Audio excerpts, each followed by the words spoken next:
Hello my dear friends, welcome to Shikshan point online. मेरा नाम है पटेल और आज के इस लेक्चर में हम देखने वाले हैं रिड्यूस फेस रूल और फेस डायग्राम क्या होता है। ठीक है, इसकी डेफिनेशन क्योंकि एग्जाम में पूछ लिया जाता है। रिड्यूस फेस रूल बताओ। फेस रूल तो अपन ने इससे पहले वाले लेक्चर में क्लियर कर लिया था, ठीक है, बट रिड्यूस फेस रूल अपन ने नहीं पढ़ा था। ठीक है, तो वो इस लेक्चर में छोटा सा वीडियो लेक्चर बनेगा जिसमें मैं आपको थोड़ी सी डेफिनेशन इसके बता दूंगा किस तरह से लिखना है और आखिर ये होता क्या है।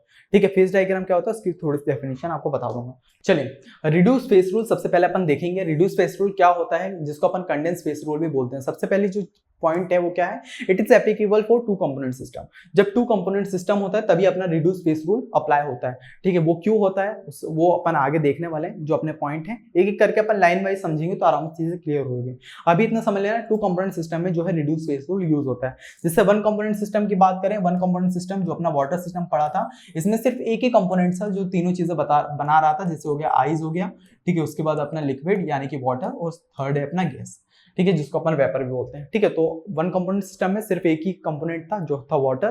ठीक है, जिसका केमिकल फॉर्मूला क्या हो सकता था, H2O। ठीक है, उसके बाद अपना जो टू कंपोनेंट सिस्टम है उसमें दो कंपोनेंट यूज होंगे। जैसे टू कंपोनेंट सिस्टम की अगर एग्जांपल की बात करूं, COAG सिस्टम, ठीक है, और अपना AG लेड सिस्टम, तो ये अपना हो गया two component system. Second point क्या है, for a two component system जो कंपोनेंट होगा, जो C होगा, उसकी जो वैल्यू होगी वो क्या होगी, 2। ठीक है, क्योंकि दो कंपोनेंट ऑब्वियसली बातें लिए जाएंगे तो जिसके कंपोनेंट की वैल्यू होगी वो 2। ठीक है, अकॉर्डिंग टू फेस इक्वेशन। जैसे अपना फेस रूल जो था उसका फॉर्मूला क्या होता है, F plus P is equals to C plus 2। ठीक है, उसमें अगर कंपोनेंट की वैल्यू अगर 2 रख देंगे तो क्या होगा, F इज इक्वल्स टू जो अपना P F, ठीक है, P को अपन क्या करेंगे, उधर साइड भेज देंगे। ये प्लस में है तो क्या किस में हो जाएगा, ये माइनस में। ठीक है, उसके बाद क्या होगा, C की वैल्यू यहाँ पे 2 रख दिया और 2 ऐसा का ऐसा ही। ठीक है, जो अपना बना F इज इक्वल्स टू जो अपना डिग्री ऑफ फ्रीडम है वो क्या निकला, 4 माइनस P। ठीक है, 4 माइनस P। ठीक है, इतनी चीज क्लियर हुई। उसके बाद third point, if we have minimum number of phase for any system that is so.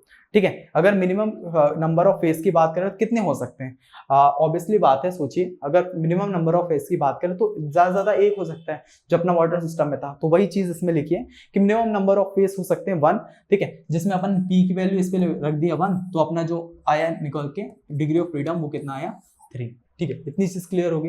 ठीक है, पॉइंट पॉइंट वाइज समझ से चलेंगे जिससे अपन को आराम से चीजें क्लियर होगी। ठीक है, उसके बाद वो अपना फोर्थ पॉइंट क्या निकला, to make this simple one of the 3 variable kept constant.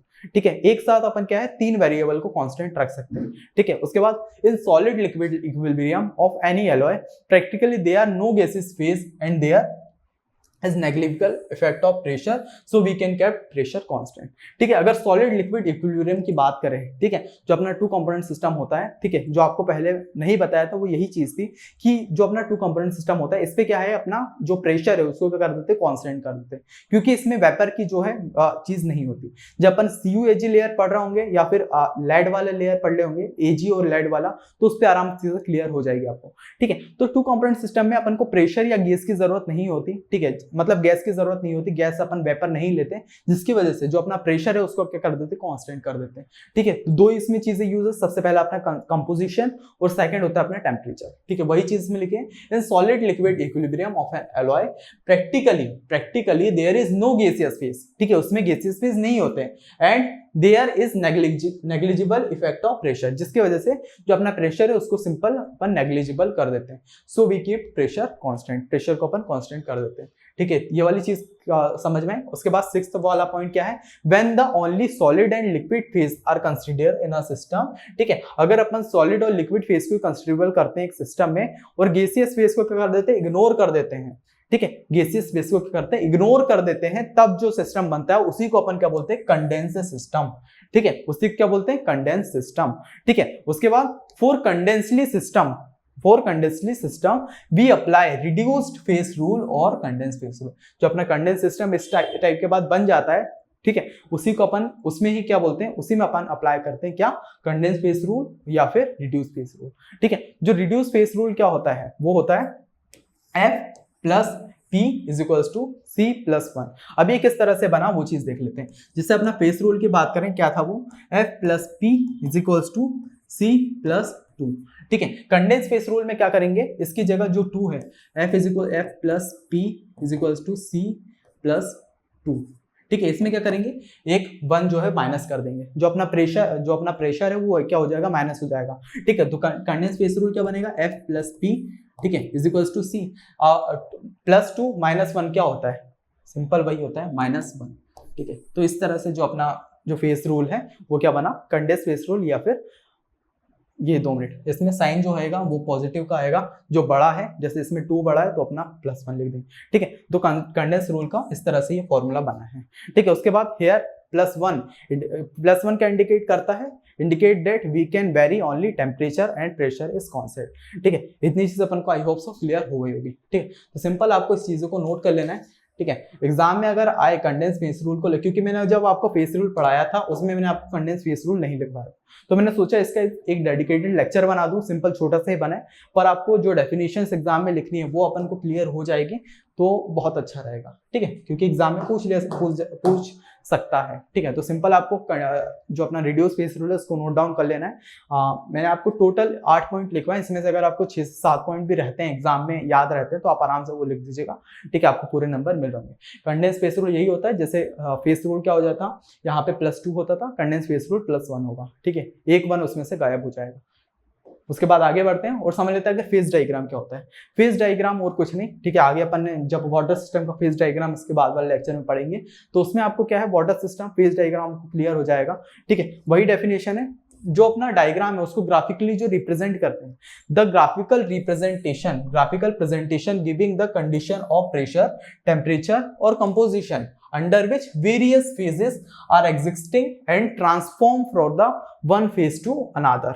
ठीक है, जो अपना फेज डायग्राम है वो क्या कहलाता है, जो अपना ग्राफिकल प्रेजेंटेशन देते हैं या ग्राफिकल रिप्रेजेंटेशन करते हैं, गिविंग द कंडीशन, जो कौन कौन से कंडीशन, प्रेशर, टेम्परेचर और कंपोजिशन की, अंडर विच वेरियस फेजेस, जो अपने वेरियस फेजेस जो उसमें एग्जिस्ट करते हैं और transform the one phase to another phase, उसको ही क्या बोलते हैं अपन, is known as phase diagram of the system. ठीक है, उसके बाद the phase diagram specify the physical state of a substance और चेंजिंग वेरिएबल, जिस चेंजिंग वेरिएबल कौन कौन से, टेम्परेचर, प्रेशर एंड कंपोजिशन और कंसंट्रेशन। कंपोजिशन को अपन सिंपली क्या बोल सकते हैं, कंसंट्रेशन, मतलब किसी का चीज का वेट। ठीक है, तो I hope so phase diagram क्या होता है वो क्लियर हो गया होगा। फेज डायग्राम की अगर ये सिंपल सी डेफिनेशन अलग से क्यों लिखवाई मैंने, इसका एक सिंपल वो चीज है कि जो अपना फेज डायग्राम है वो एक शॉर्ट नोट में ही पूछ सकता है। ठीक है, जब शॉर्ट नोट पूछता है, लास्ट वाले जो 8 वाला क्वेश्चन देखा होगा आपने, तो उसमें क्या पूछता है, क्या बोलते हैं, शॉर्ट नोट पूछ लेता है। तो शॉर्ट नोट में अपन फेज डायग्राम भी आराम से पूछ सकते हैं कि क्या होता है, तो उसके लिए मैंने ये चीज लिखवा दी। बाकी ये भी डिफाइन करने को दे सकते हैं कि आखिर reduce face rule, condense phase rule क्या होता है, तो उसके लिए मैंने आपको ये 8 पॉइंट में लिखवा दिया। अगर शॉर्ट नोट में ये आंसर पूछता है तो सिंपली आपको 3 से 4 पॉइंट भी लिखेंगे, पूरा आंसर क्लियर हो जाएगा। ठीक है, पर अगर अच्छा से क्वेश्चन ही आता है कि कंडेंस फेस रूल क्या होता है, तो सिंपल आप ये 8 पॉइंट में उसको डिफाइन कर दीजिएगा। ठीक है, तो आई होप सो ये चीज क्लियर हो गई होगी। तो इसी के साथ आज के लेक्चर को ये कंप्लीट करते हैं। छोटा सा लेक्चर बना है पर बहुत ज्यादा इंपॉर्टेंट है क्योंकि ये पूछ सकता है एग्जाम में। ठीक है, बाकी ये अपना सरप्राइज आपको पता ही होगा, जिसमें अपने education point coding channel start कर दिया है। ठीक है, तो ये आपका फर्स्ट ईयर के लिए है। ठीक है, तो अगर आप फर्स्ट ईयर में हैं, जैसे ही आपका ये फर्स्ट ईयर खत्म होता है आप सेकंड ईयर में जाएंगे, जो CSIT वाली स्पेशली बच्चे हैं उनके लिए चैनल है, जिसमें अपन क्या है, कोडिंग से रिलेटेड जो भी जर्नी रहेगी आपकी वो एजुकेशन पॉइंट चैनल से स्टार्ट हो जाएगी। ठीक है, जो भी आपके कोर्सेज की बात करें, जैसे अपना पाइथन हो गया, जावा हो गया, जावा प्लस DSA, C++DSA, बहुत ही अच्छे लेवल से आपको पढ़ाया जाएगा। ठीक है, जिससे आप आराम से कोडिंग की जर्नी आपकी बहुत ही स्मूथ चले।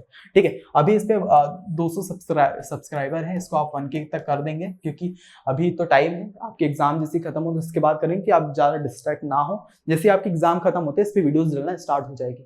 ठीक है, तो इस पे जो सबसे पहली जो चीज होगी वो क्या होगी, पाइथन, जावा प्लस DSA और C++DSA। ठीक है, जो आपके मेजर कोडिंग प्रोग्रामिंग लैंग्वेजेस हैं।